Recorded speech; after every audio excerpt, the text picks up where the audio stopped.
Assalamualaikum warahmatullahi wabarakatuh. Bagaimana kabarnya anak-anak? Semoga kalian semua dalam keadaan sehat dan semangat untuk menjalani segala aktivitas pada hari ini. Sementara sebagian teman kalian melaksanakan simulasi pertemuan tatap muka, kalian di rumah masih harus melaksanakan pembelajaran jarak jauh. Tidak apa-apa, tetap semangat ya. Kita berdoa bersama-sama. Mudah-mudahan pandemi ini segera berakhir. Kita bisa bersekolah lagi, bertemu teman-teman lagi dalam keadaan sehat, dalam keadaan bahagia. Oke, untuk hari ini kita akan membahas mengenai menggambar grafik fungsi kuadrat. Nah, untuk materi fungsi yang terakhir adalah grafik fungsi kuadrat. Sebenarnya seperti apa sih bentuk grafik fungsi kuadrat? Apa bedanya gitu ya dengan grafik fungsi linier? Nah, kita lihat bedanya. Kalau grafik fungsi linier itu bentuknya seperti ini. Nah, jadi grafiknya itu membentuk garis lurus. Garis lurusnya arahnya bebas gitu ya, tergantung nanti fungsinya seperti apa. Kemudian grafik fungsi kuadrat gambarnya seperti apa? Nah, seperti ini. Jadi seperti kurvanya bisa menghadap ke atas, bisa menghadap ke bawah. Dan tergantung nanti fungsinya seperti apa. Nah, selanjutnya kita akan menggambar grafik fungsi kuadrat. Bagaimana langkah-langkahnya? Perhatikan. Yang pertama, langkah awal adalah kita ambil contoh sekaligus ya, contoh realnya. Jadi kita akan menggambar grafik fungsi Y sama dengan X kuadrat min 4X min 12. Langkah pertama itu adalah mencari titik potong terhadap sumbu X. Caranya bagaimana mencari titik potong terhadap sumbu X? Yaitu dengan cara mengenolkan Y-nya. Jadi Y kita sama dengankan dengan 0. Kita kerjakan yang contoh di atas tadi ya. Nah, kita lihat. Kita buat Y sama dengan 0. Berarti nanti akan menjadi X kuadrat min 4X min 12 sama dengan 0. Karena Y-nya sama dengan 0. Nah, kalau sudah bentuk seperti itu bagaimana? Ya tinggal difaktorkan. Kita cari faktornya. X kuadrat min 4X min 12 sama dengan 0. Kalau difaktorkan berarti akan menjadi X min 6 X plus 2, ya enggak? Sehingga diperoleh X sama dengan 6, X sama dengan min 2. Nah, dari sini kita bisa peroleh dua titik, yaitu titik apa? Titik 6,0, karena titik itu kan X, Y. X-nya sudah diperoleh 6, Y-nya siapa? Y-nya kan tadi sudah diganti dengan 0, ya enggak? Berarti kita peroleh titik 6,0 dan min 2,0. Nah, untuk menggambar grafik kita sudah nemu dua titik. Nah, masih kurang lagi titiknya, yaitu langkah kedua. Langkah kedua mencari titik potong terhadap sumbu Y. Bagaimana caranya? Yaitu dengan menyamadengankan X dengan 0. Jadi X-nya kita sama dengankan dengan 0. Sehingga menjadi Y sama dengan X-nya ganti 0, berarti menjadi 0 kuadrat dikurangi 4 kali 0 min 12. 0 kuadrat 0 ya, 4 kali 0 juga 0, sehingga Y ketemu sama dengan min 12. Nah, dari langkah kedua ini kita bisa peroleh satu titik, yaitu titik berapa? 0, min 12, karena X-nya tadi udah diganti 0, Y-nya ketemu min 12, sehingga titiknya 0, min 12. Nah, selanjutnya langkah ketiga yaitu mencari titik puncak. Apa sih rumusnya titik puncak? Kita lihat di sini rumusnya. P itu puncak ya. P itu nanti rumusnya namanya titik berarti X, Y. X-nya itu ada rumusnya yaitu min B per 2A. Kemudian Y-nya nanti adalah D per min 4A. Nah, D itu apa? Itu kalau A sama B kita tahu ya. A itu adalah koefisien di depan X kuadrat. B itu koefisien di depan X, ya. Kemudian C adalah yang berdiri sendiri. Nah, D itu apa? D itu adalah diskriminan. Yang rumusnya adalah B kuadrat min 4 AC. Diingat-ingat ya. Nah, dari titik puncak itu, min B per 2A itu adalah persamaan sumbu simetri. Sebenarnya itu adalah rumus persamaan sumbu simetri. Kemudian D per min 4A itu adalah nilai maksimum atau minimum. Jadi ketika kalian disuruh mencari persamaan sumbu simetri, berarti cukup dengan rumus min B per 2A. Kalau disuruh mencari maksimum atau minimum, ya D per min 4A. Kenapa maksimum atau minimum? Ya karena kita tidak tahu fungsinya itu nanti akan menghasilkan nilai maksimum atau minimum, tergantung soalnya seperti apa. Nah, kita lihat contohnya.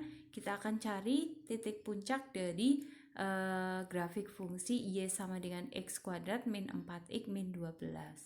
Kita lihat langkah ketiga. Nah, kita masukkan. Kan rumusnya tadi min B per 2A, ya kan? Nah, dari soal itu tadi, Y sama dengan X kuadrat min 4X min 12, itu kan kita peroleh nilai A-nya adalah 1, B-nya adalah min 4, C-nya adalah min 12. Kita masukkan, ganti B-nya dengan min 4, berarti min 4 per 2A, berarti 2 kali 1. Kemudian koma B kuadrat min 4AC, ya enggak? B kuadrat berarti min 4 kuadrat dikurangi 4 kali 1 kali min 12 per min 4A, berarti min 4 kali 1. Nah, kalau sudah tinggal kita hitung saja, berarti diperoleh P-nya adalah 4 per 2, 16 plus 48 per min 4. Sehingga titik puncaknya diperoleh 2, min 16. Nah, kemudian mencari titik tambahan. Mencari titik tambahan itu kita perlu titik tambahan atau tidak, itu setelah gambarnya jadi. Jadi kita tahunya dari situ. Nah, kita akan setelah ini akan menggambar dulu, baru tahu nanti kita butuh titik tambahan atau tidak. Nah, kita kan sudah peroleh titik 6,0, min 2,0, 0, min 12, dan 2, min 16. Nah, sekarang kita gambar.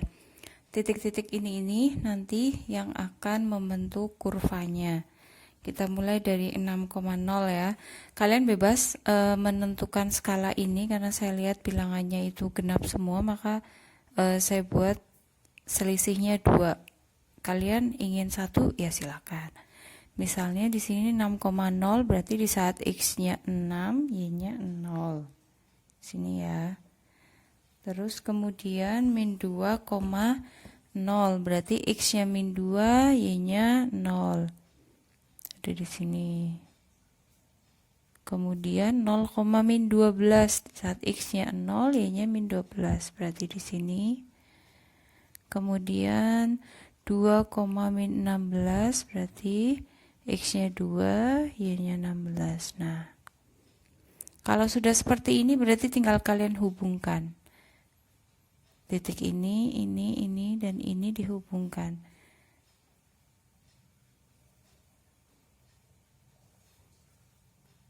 Nah, akan menjadi kurva seperti ini. Nah, ketika kalian merasa kok titiknya kayaknya kurang ya, kurang ke atas gitu. Nah, kalau misalnya ingin memanjang ke atas lagi, berarti kita butuh titik tambahan, ya tidak? Nah, kita akan cari titik tambahan itu. Kira-kira nanti titiknya berapa? Nah, cara mencarinya kita lihat di sumbu X di sini, kan di sini paling polnya min 2 ya, sini paling polnya 6. Berarti nanti kita ambil untuk X sama dengan min 4, padahal persamaannya itu kan Y sama dengan X kuadrat min 4X min 12, ya enggak? Kita masukkan untuk X sama dengan min 4, kita masukkan sini, ganti X-nya dengan min 4, sehingga Y-nya itu nanti ketemu. Sini adalah min 4 kuadrat dikurangi 4 kali min 4, min 12. Berarti ini adalah 16 ditambah 16 dikurangi 12. Berarti berapa? 32 dikurangi 12. Berarti 20 ya. Oh, berarti di saat X-nya min 4, Y-nya adalah 20. Nah, di saat X-nya 8, di sini kan mentoknya 6, berarti kita ambil 8. Di saat X-nya 8, Y-nya nanti berapa gitu. Kalian masukkan sendiri.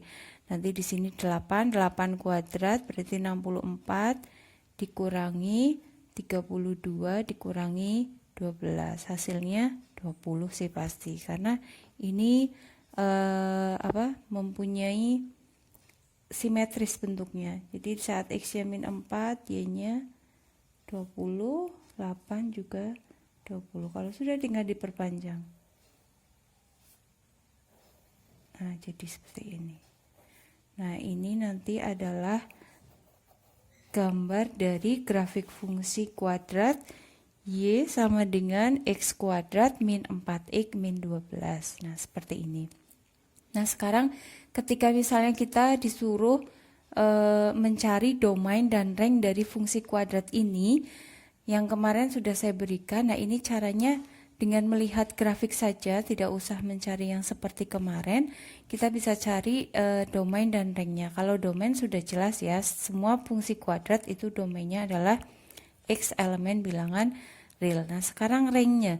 Untuk mencari ranknya, tidak usah mengganti ruas kiri menjadi X saja, tidak usah, kita hanya melihat grafiknya seperti ini. Nah, rank itu kan berarti kita fokus untuk melihat nilai Y, ya kan? Berarti sumbu Y di sini. Nah, Y itu maksimal di sini, ya enggak? Berarti Y yang boleh itu kan min 16 ke atas, ya kan? Artinya berarti ranknya adalah Y sedemikian sehingga Y itu lebih dari sama dengan min 16. Y elemen bilangan real. Karena grafiknya kelihatan kan dari sini. Nah, di sini kan min 16 paling sini. Jadi tidak mungkin nilai Y-nya itu min 16 ke bawah gitu. Pasti min 16 ke atas sehingga ranknya adalah Y lebih dari sama dengan min 16. Jadi tanpa kita mencari mengganti X-nya di ruas kiri sendirian, kemudian nanti ketemu rank, tidak usah seperti itu, hanya cukup melihat grafiknya ini saja. Bagaimana? Sudah jelas belum? Semoga pembelajaran kali ini memberikan manfaat bagi kalian. Mohon maaf jika ada kesalahan. Tetap semangat dan jaga kesehatan. Jika ada kesulitan, jangan lupa kalian tanyakan melalui grup WA kelas ya. Oke, saya akhiri. Assalamualaikum warahmatullahi wabarakatuh.